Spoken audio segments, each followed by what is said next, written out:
बिस्मिल्लाहिर्रहमानिर्रहीम। अस्सलाम वालेकुम नाज़रीन, हमें तो इलेक्शन और जजेस कहने से फ़ुर्सत नहीं, लेकिन हकीकत यह है कि इस वक्त आलमी और बिलखसूस इलाक़ाई सतह पर बड़ी तब्दीलियाँ रूनुमा हो रही हैं जो पाकिस्तान और ख़ित्ते के मुस्तक़बल पर गहरे असरात छोड़ेंगी। चीन के नए किरदार और उसकी तरफ से ईरान और सऊदी अरब की सालसी को फ़ॉरेन अफेयर्स मैगज़ीन ने न्यू वर्ल्ड ऑर्डर का नाम दिया है। 6 मार्च 2023 को बीजिंग में चीन की सालसी में सऊदी अरब और ईरान के अहम ओहदेदारों ने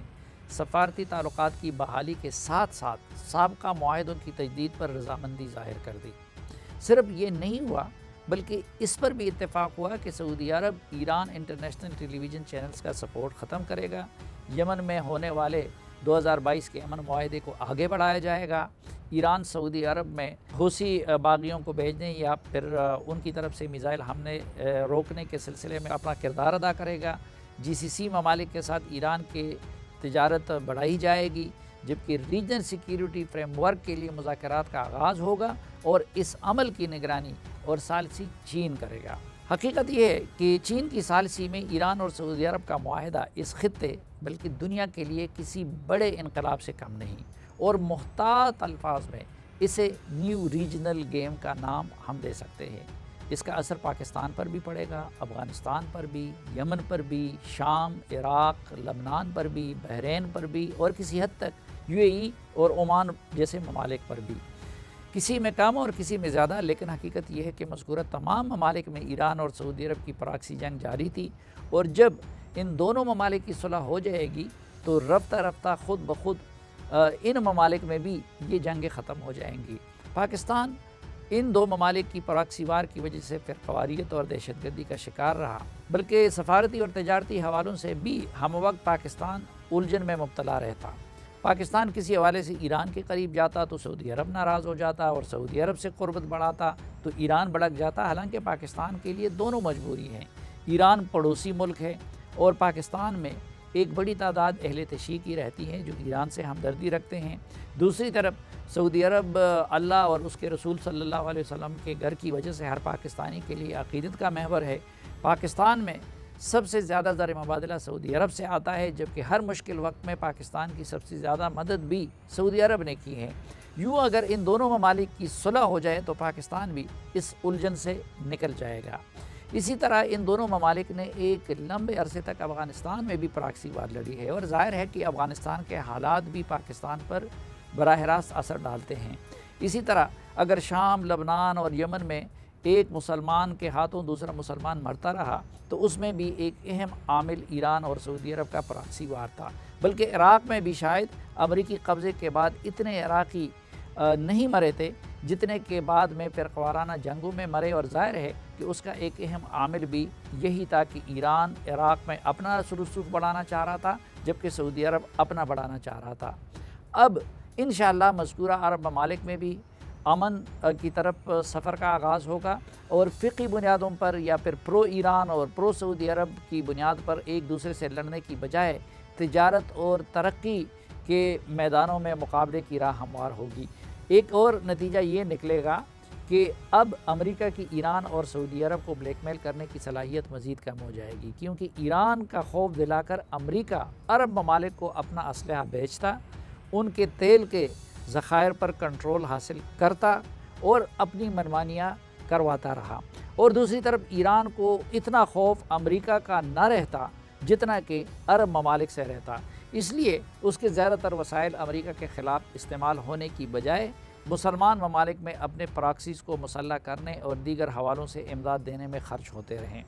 अरब ममालिक की इसराइल के साथ ताल्लुकात की बहाली के अमल ने ईरान के खौफ को मज़ीद बढ़ा दिया था, क्योंकि उसे खौफ था कि ये इत्तेहाद उनके ख़िलाफ़ बन रहा है। मेरा अंदाज़ा है कि इसराइल के साथ अरब ममालिक के ताल्लुकात की बेहतरी का जो अमल शुरू हुआ है वो दस्तूर जारी रहेगा, लेकिन अब उसकी बुनियाद ईरान का मुकाबला नहीं होगा बल्कि बाहमी बका और तिजारत होगी। ये जो मस्बत पेशरफ्त हुई है उसका क्रेडिट सऊदी अरब की क़ियादत यानी शाह सलमान और क्राउन प्रिंस मोहम्मद बिन सलमान या फिर ईरानी क़ियादत को तो जाता ही है कि उन्होंने नए ज़मीनी हक़ाइक़ को तस्लीम किया और ये जान गए कि बाहमी दुश्मनी से दोनों फरीक़ों को नुकसान हो रहा है। लेकिन इस हवाले से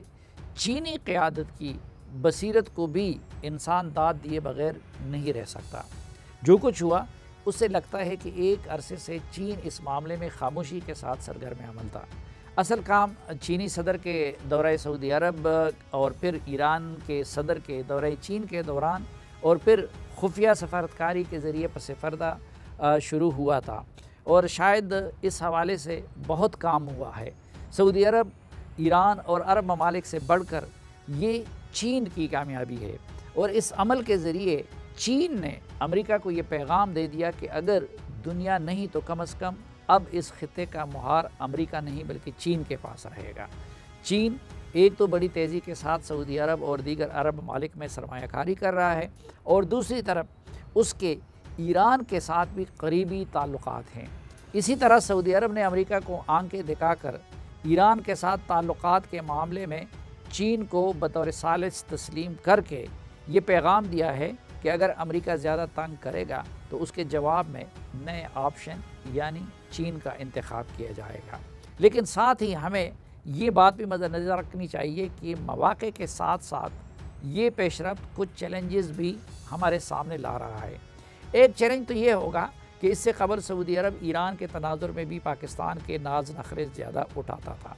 लेकिन अब वो पाकिस्तान को इस आईने में मज़ीद नहीं देखेगा। दूसरी तरफ चीन का मशरिक़ वस्ता और समंदर तक रसाई के लिए पहले तमाम तर इन्हिसार पाकिस्तान और सीपेक पर था, लेकिन अब ईरान की सूरत में उसे नया ऑप्शन भी हाथ आ गया है, क्योंकि ईरान अमेरिका के असर से मुकम्मल आज़ाद है, जबकि पाकिस्तान के मामले में चीन को ये खदशात लाहक रहते हैं कि कहीं दोबारा इमरान खान की हुकूमत की तर्ज की हुकूमत ना आ जाए, जो न सिर्फ सीपेक की राह में रुकावटें अटकाए बल्कि तराजू का पलड़ा अमेरिका की तरफ झुकाकर चीन के साथ मामलात के सारे तफसीलात भी उसको फराहम कर दे।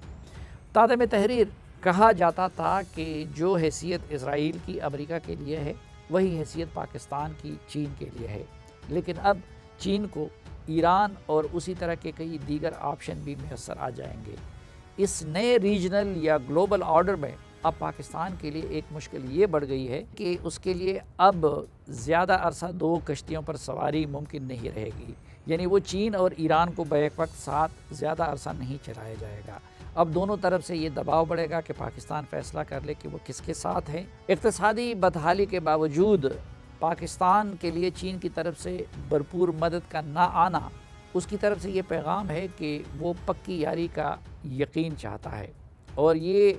तसल्ली चाहता है कि सीपेक वगैरह के मामले में इमरान खान की पॉलिसियों को तो दोबारा नहीं दोहराया जाएगा। दूसरी तरफ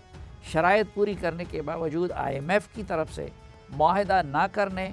और अमेरिका की तरफ से इमरान खान के हक़ में शेयरमैन और दरमे खलीजात जैसे न्यू कॉन्स की तरफ से मुहिम से वो ये पैगाम दे रहा है कि पाकिस्तान चीन की तरफ जाने से बाज आ जाए।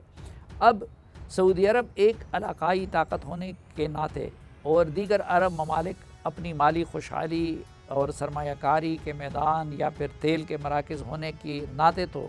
अमेरिका और चीन को साथ साथ चला सकेंगे और कोई एक भी उनके आगे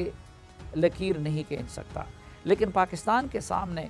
अब अमेरिका और चीन की तरफ से इशारों के नाम में लकीर खींची जा रही है, लेकिन बहुत जल्द वाशगाफ अल्फाज में दोनों तरफ़ें खुल कर भी मुतालबा करने लग जाएंगे और ज़ाहिर है कि पाकिस्तान के लिए किसी एक को भी नाराज़ करना या उन्हें ना करना इतना आसान फ़ैसला नहीं। इसी तरह ईरान और सऊदी अरब ने अपने लिए ख़तरात कम कर दिए, लेकिन पाकिस्तान के लिए हिंदुस्तान और अफ़गानिस्तान के चैलेंजेस बदस्तूर मौजूद हैं जो उसे बड़ी ताकतों का मुहताज बनाता है। सवाल ये है कि क्या इंडिया और पाकिस्तान भी ईरान और सऊदी अरब से सबक लेकर अपने तनाज़ात हल नहीं कर सकते? बदकिस्मती ये है कि सरेदस्त इसका जवाब नफ़ी में है। नाज़रीन, एक मुख्तसर सी ब्रेक और वापस आएंगे तो खैबर पख्तूनख्वा में PTI हुकूमत के हाथों सोशल मीडिया सेल के इस्टेब्लिश करने, उस पर सरकारी रकम खर्च करने और उनके ज़रिए अपने मुखालिफिन और स्टेट के इदारों के ख़िलाफ़ प्रोपेगेंडा करने से मुतालिक मज़ीद कुछ तहकीकात हुई हैं और उसमें बड़े होशरुबा इंकशाफात सामने आए हैं। उससे आपको आगाह करेंगे और हमारे साथ होंगे खैबर पख्तूनख्वा के